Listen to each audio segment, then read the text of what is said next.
Hello बच्चों, क्या हाल चाल है। देखिए आगे क्रम में बढ़ते प्रसन्नता के। तो जैसे यहाँ पे सवाल है हमारा आगे, ए का x% बी का y% हो तो हम इस तरह लिख सकते हैं a/b बराबर y/x गुणे 100 कर देंगे तो ये हमारा प्रतिशत में निकल आएगा। अब जैसे हमको निकालना हो b/a का निकालना हो तो इसको हम पलट देंगे b/a। तो हमको बेसिक चीज पता होना चाहिए। बेसिक चीज का मतलब क्या है कि जैसे हम इसको इस तरह लिखा है तो हम इसको लिख सकते हैं a गुणे लिख सकते हैं x/100 और इधर लिख सकते हैं बराबर b गुणे y/100, इस तरह लिख सकते हैं। अब ये 100 कट जाएगा तो यानी क्या प्राप्त हुआ, अगर a/b अगर हम लिखते हैं तब हमारा प्राप्त होता है y/x प्राप्त होता है। अगर हम b/a करते हैं तब हमारा क्या प्राप्त हो जाता है, x/y प्राप्त हो जाता है। तो जो प्रश्न कह रहा है उसकी हम भावनाओं को समझेंगे। जैसे यहाँ पर क्वेश्चंस देखिए, राम का 20% श्याम के 25% के बराबर है।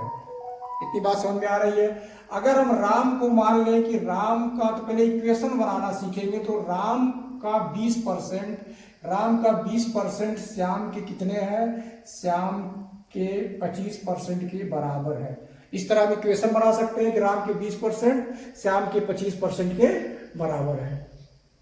अब यहां पर जो कंफ्यूजन क्या क्रिएट होता है बच्चों कि जैसे राम का कितना प्रतिशत श्याम है। जैसे हमने एक बटे में शुरुआत में पढ़ा था कि जैसे कहीं लिखा हो 2/5, क्या लिखा हो 2/5। इसका मतलब क्या होता है कि 5 भाग से तुलना हम 2 को कर रहे हैं। किससे तुलना कर रहे हैं, 5 भाग से हम 2 को तुलना कर रहे हैं। तो यहाँ पर वही चीज है जिससे तुलना करेंगे। जैसे यहाँ पर श्याम राम का, यानी राम से तुलना कर रहे हैं, अर्थात राम को नीचे आना चाहिए। राम को क्या होना चाहिए, नीचे आना चाहिए। तब हम इसको क्या लिख देंगे, श्याम, इस तरह लिखेंगे श्याम बटे राम। देखिए इसको राम को इधर लाए तो ये इधर चला आएगा तो हो जाएगा 20/25। बात क्लियर हो रही है। तो यानी जो हम, हमारा कॉन्सेप्ट एकदम क्लियर होना चाहिए जी, वहां पे गलती ना हो। तो हम क्या लिख देंगे, राम बटे श्याम बटे राम। तो यानी राम का यानी 5 का 2 भाग, 5 का 2 भाग, राम का श्याम का भाग, यानी राम का लगा हुआ है। तो यहाँ पर यही कॉन्सेप्ट अगर हमको क्लियर हो गया, सवाल गलत नहीं होगा। अब यहाँ पर हम गुणे 100 कर देंगे, प्रतिशत में निकल आएगा। तो 25 चौको 100 और 20 चौक 80, इस तरह हो जाएगा, 80% निकल आएगा। प्यारे बच्चों, इसके आगे क्रम में देखिए, यदि एक बार x% की वृद्धि की जाए या कमी की जाए और पुनः y% किया जाए, y% वृद्धि किया जाए तो राशि के मान में क्या परिवर्तन होगा। तब मान लेते हैं x प्लस माइनस चिन्ह, प्लस का मतलब वृद्धि, माइनस का मतलब कमी। तो plus minus x plus minus y plus xy बटे 100, इतना परिवर्तन हो जाएगा।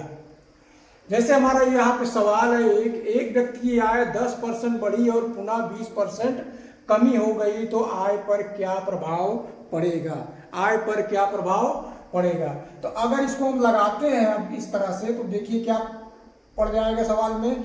सवाल एकदम से इजी लगेगा। देखिए आय में 10% यानी प्लस है तो लिखेंगे 10, प्लस में लिखेंगे, और पुनः 20% की कमी तो -20 लिखेंगे, फिर प्लस लिखेंगे।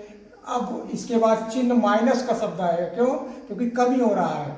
x इंटू वाई यानी 10 इंटू -20/100।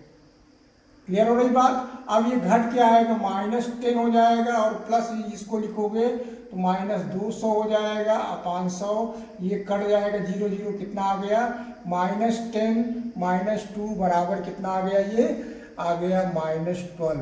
ये माइनस क्या बताता है, -12% क्या बताता है कि 12% की कमी हुई, उसके आय में क्या हुआ, 12% की कमी हुई।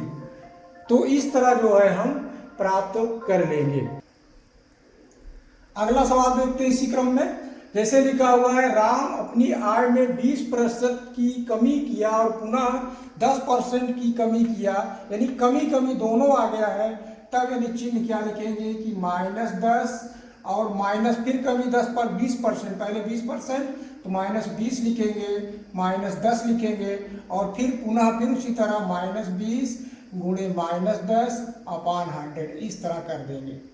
क्लियर हो रही बात। अब माइनस माइनस चिन्ह यहाँ प्लस हो जाएगा, ये कितना हो जाएगा -30 हो जाएगा और प्लस इसको 0 0 काट दोगे तो कितना हो जाएगा 2, तो घट के कितना आएगा -28% की क्या हो जाएगी, -28% क्या होगा, माइनस शब्द लगा तो माइनस का मतलब कमी हो जाएगा। तो प्यारे बच्चों इस तरह के सवाल में हम एग्जैक्ट उस फार्मूले का प्रयोग करके सब तुरंत निकाल लेंगे। और इसका किस में आता है, और इसमें आयत और वर्ग जिसमें दो चीज का परिवर्तन हो तो दो में हम इस तरह सवाल को लगा सकते हैं।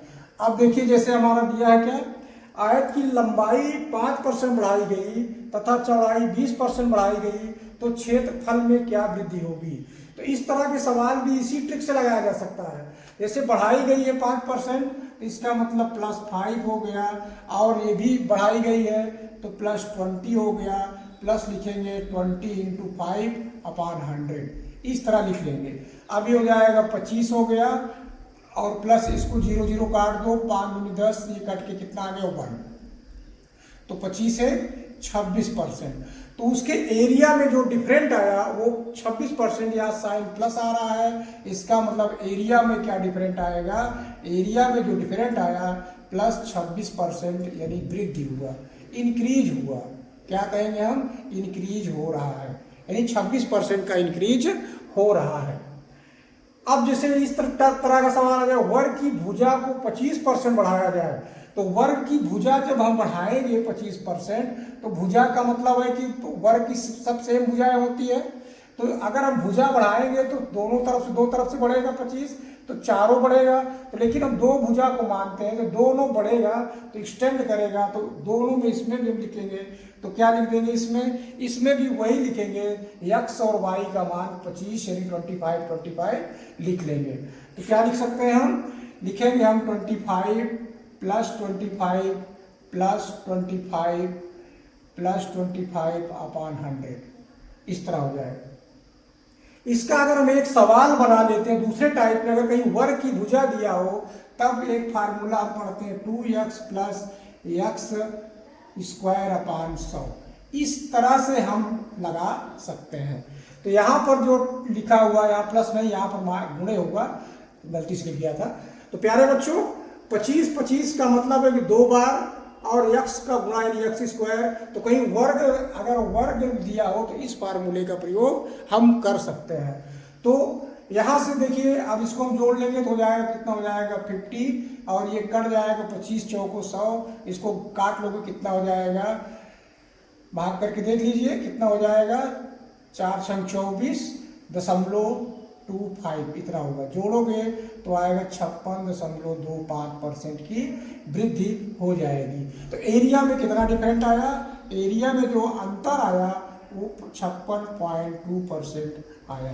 तो प्यारे बच्चों इस तरह सवाल से हमको कितना बेनिफिट मिल रहा है, तो इस तरह हम सवालों को लगाएंगे। धन्यवाद।